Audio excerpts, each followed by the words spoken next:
Good morning students.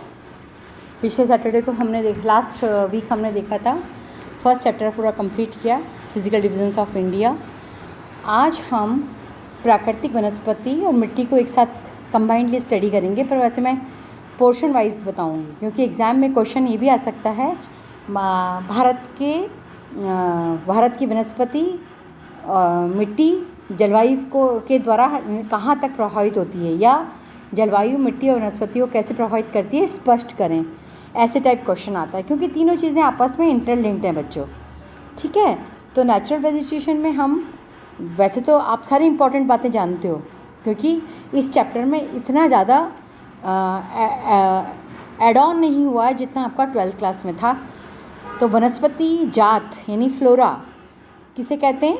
किसी प्रदेश या काल में पाई जाने वाली समस्त जातियों सहित, मतलब सब स्पीशीज़, सारी फ्लोरा की सारी स्पीशीज़ सहित पेड़ पौधों और झाड़ियों के समूह को बोलते हैं।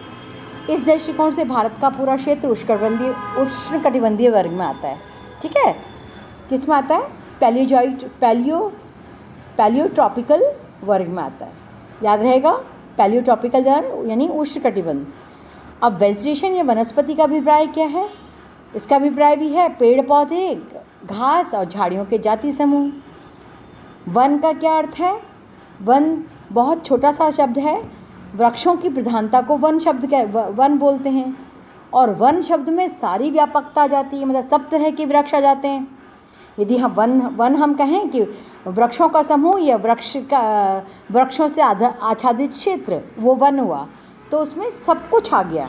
पर एक लाइन में ये आंसर होगा, वृक्षों से आच्छादित क्षेत्र वो वन फॉरेस्ट कहलाएगा, वो जंगल कहलाएगा।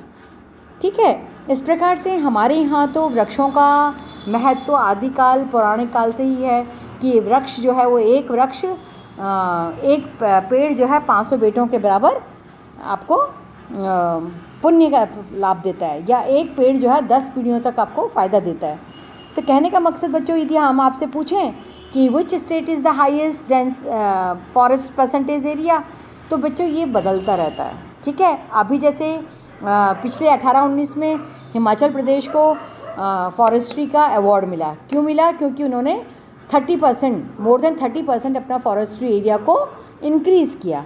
तो अब पहला है आपका मध्य प्रदेश, जो मेन इसमें आ जाएगा आपका फॉरेस्ट्री एरिया के अंदर, then Sikkim, then Arunachal, then आपका हिमाचल। ये ऐसे इस तरह से आपका क्षेत्रफल हर साल आपको ईयरबुक देखनी पड़ेगी। मतलब ये एक ऐसी चीज़ है जिसमें आपका फॉरेस्ट्री एरिया हमेशा बढ़ता है। किसी का ज़रा सा भी घटता है तो वो आपका, जैसे हिमाचल में 199 प्रजाति के वृक्ष हैं, है ना। तो ये इस तरह का आपको पूरी फॉरेस्ट्री रिपोर्ट्स जो हैं वो आती हैं, वो आप उसको पढ़ सकते हो और समझ सकते हो। अब दूसरी बात बच्चों, असम हो गया, बिहार, छत्तीसगढ़, ये तो हैं आपके फॉरेस्ट्री के हिसाब से मैक्सिमम परसेंटेज वाइज। जैसे आपके मणिपुर, मेघालय, मिज़ोरम, इनमें भी बहुत ज़्यादा है, नागालैंड में भी बहुत ज़्यादा है, मतलब 80% प्लस है। फिर अंडमान निकोबार में 80 प्लस है, लक्षद्वीप में 70 अराउंड 80% भौगोलिक क्षेत्र वन का है। तो सबसे लोएस्ट है हरियाणा और फिर पंजाब। अब पंजाब हरियाणा में कितना है बच्चों? बिल्कुल 0.1 का वेरिएशन है, मतलब हरियाणा का 6.79 है। ठीक है, और पंजाब का 6.87 है। ठीक है, कुछ पॉइंट्स का ही वेरिएशन है क्योंकि यहाँ पे बरसात ज़्यादा नहीं होती, केवल आपकी पेरिनियल रिवर्स है, सदावाहिनी नित्यवाहिनी नदियाँ हैं। इस वजह से इसका परसेंट यहाँ ग्रीनरी बनी हुई है क्योंकि यहाँ पर खेती बहुत है, खेत बहुत हैं इसलिए। ठीक है, अब जैसे इस तरह से सरकार ने वनों को बढ़ावा देने के लिए बार बार फॉरेस्ट पॉलिसी को बनाया है, बार बार रिवाइज़ किया है। और हमारे यहाँ क्योंकि भौतिक प्रदेश बहुत अलग अलग तरह के हैं, फिजियोग्राफिक डिविजन्स हमारे, तो देश का जैसे 50% वन प्रायद्वीपीय पठार की पहाड़ियों में है, 50% पेनिनसुलर इंडिया, 20% वन पर्वतीय क्षेत्र है, 20% माउंटेन रीजन का है। Forestry is related to the mountain area 20%, 12% हमारा पूर्वी घाट का है और तटीय प्रदेश का है। 12% मतलब 12% related to forestry to eastern ghats and coastal part of eastern ghats, and 10.5% हमारा जो है forestry that relates to Western Ghat, और उसके तटीय परसेंट पर रहता है, उसके कोस्टल पार्ट में रहता है हमारा फॉरेस्ट्री 7.5। ये बहुत पुराने डेटा हैं, इन्हीं को थोड़ा सा आप करें, क्योंकि मैंने कहा ना हर साल आपको फॉरेस्ट्री के डेटा देखने होंगे। और ये फॉरेस्ट्री के आज के समय में तो हम सारे के सारे फॉरेस्ट्री क्या करते हैं, सैटेलाइट से पिक्चर्स लेते हैं और उसके बाद उनकी डेंसिटी निकालते हैं। जैसे हमारे पास 51,285 वर्ग क्षेत्र यानी 51,285 स्क्वायर किलोमीटर पर हमारा क्या है, सघन फॉरेस्ट है। और इस प्रकार से हमारा 3,39,269 339,279 square kilometre area is less dense forest, यानी अराउंड 1.56 तो हमारा सघन है, मतलब हाईली डेंस वाला जिसको बोलते हैं। और ये जो हमारा 3,39,279 वर्ग क्षेत्र जो है ये 10.32 है, कम सघन वाला। और जो विरल क्षेत्र टाइप है हमारा वो है 2,87,699 669 वर्ग किलोमीटर, 2,87,669 वर्ग किलोमीटर। ठीक है, ये खुले वन क्षेत्र है। तो कहने का मतलब हमारे यहाँ कंटिन्यूसली पॉपुलेशन इंक्रीज़ हो रही है, सिटीज़ डेवलप हो रही हैं, नगरों का प्रसार हो रहा है, कस्बों का प्रसार हो रहा है, औद्योगिक विकास हो रहा है। इसकी वजह से, इन सारे कारणों की वजह से आपका फॉरेस्ट्री डिग्रेडेशन हो रहा है। अब हमारे यहाँ सरकार ने पौधों को स्वामित्व यानी ओनरशिप पे, वैधानिक यानी लीगल एस्पेक्ट्स पे, और वृक्षों की किस्म यानी टाइप ऑफ ट्रीज़ के आधार पर क्लासीफाई किया है, जो कि प्रशासनिक दृष्टिकोण से ब्रिटिश काल से होता आया है। मतलब एडमिनिस्ट्रेटिव यूनिट जो हमारी है ब्रिटिश काल से हमारा क्लासीफाई हुआ है, वही अभी तक चला आ रहा है। उसमें थोड़ा सा हमारा एड ऑन हुआ है सोशल फॉरेस्ट्री एंड ऑल। तो देखो बच्चों, हमारे यहाँ फॉरेस्ट्री के टाइप्स जो हैं वो 3 बेसिक टाइप्स हैं। सुरक्षित वन, रिजर्व फॉरेस्ट यानी जहाँ हम कुछ भी घास का तिनका, सूखी लकड़ी उसको भी नहीं बीन सकते हैं, पशुओं को नहीं चरा सकते हैं, और वृक्षों को काटना तो पॉसिबल ही नहीं है। टोटल फॉरेस्ट जो है वो रिजर्व है अंडर स्टेट गवर्नमेंट और central government, what ever it is. ठीक है, तो ये क्षेत्र हमारे यहाँ है 54%। कितना है? रिजर्व फॉरेस्ट का क्षेत्र है हमारे पास 54%। संरक्षित वन, प्रोटेक्टेड फॉरेस्ट बच्चों, ये भी सरकार की देखरेख में होते हैं, ताकि इन वृक्षों की इन जंगलों की रक्षा हो सके और पूर्णतः उसकी सफाई, मतलब वनों को काट ना पाए कोई। तो कड़े कानून होते हैं, परंतु इसमें पशुचारण और लकड़ी जो सूख गई है उसको काट के घर लाने की परमिशन होती है। और पशुचारण भी बहुत थोड़े थोड़े से एरिया में according to the forest guard permission, forestry के हिसाब से उसको जंगलात वाले लोगों की सहयोग से उसको देखा जाता है। यानी गांव के आसपास का क्षेत्र उसको इसमें सम्मिलित किया है प्रोटेक्टेड एरियाज़ में। और ये हमारे भारत में है 29%। अब अवर्गीकृत वन है बेटे, अनक्लासिफाइड फॉरेस्ट। ये वन वो हैं जिनका हमने अभी तक कोई वर्गीकरण नहीं किया है, यानी वी आर फ्री, स्वतंत्र चारागाह हैं, वहाँ लकड़ी काट सकते हैं, पशुओं को चरा सकते हैं, और ये गांव वालों की टोटल उसकी स्वतंत्रता पर निर्भर करता है। तो इस प्रकार से वन हमारे हैं 16%। तो ये तो हो गए बेटे एडमिनिस्ट्रेटिव यानी प्रशासनिक दृष्टिकोण से जो फॉरेस्ट्री वो कितने प्रकार की है? 3 प्रकार से। सुरक्षित वन, संरक्षित वन, अवर्गीकृत, reserve forest, protected forest, unclassified forest. सुरक्षित फॉरेस्ट हैं 54%, संरक्षित फॉरेस्ट हैं 29.0% और अवर्गीकृत है आपके 16%। इसको आप सर्कल डायग्राम से शो कर सकते हैं। ठीक है, अब बच्चों जो हमारे पास नवीन जो संशोधन मैंने कहा ना, ये चला रहा है एडमिनिस्ट्रेटिव क्लासिफिकेशन ऑफ फॉरेस्ट, प्रशासनिक दृष्टिकोण से ये वर्गीकरण चला आ रहा है, पर हमने इसमें थोड़ा सा अपना नवीन संविधान बनाया है जो हमारा भारत का, उसके आधार पर हमने थोड़ा से फॉरेस्ट को और क्लासीफाई किया है। इसमें हमने किए हैं फॉरेस्ट राजकीय वन यानी स्टेट फॉरेस्ट, सामुदायिक वन यानी कम्युनिटी फॉरेस्ट, निजी वन यानी प्राइवेट फॉरेस्ट, ये क्लासीफाई किया है। तो राजकीय वन में हमने भारतीय सरकार की इस पर टोटल नियंत्रण है।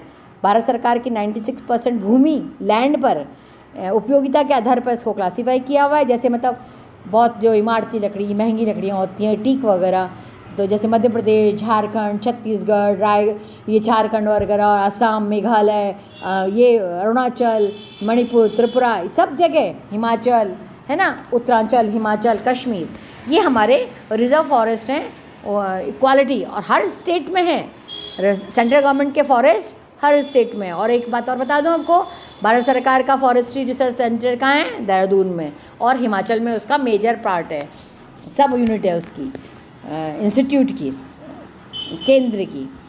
तो दूसरा है सामुदायिक वन, कम्युनिटी फॉरेस्ट। इनमें नगर पालिकाओं का और जिला परिषदों का नियंत्रण होता है।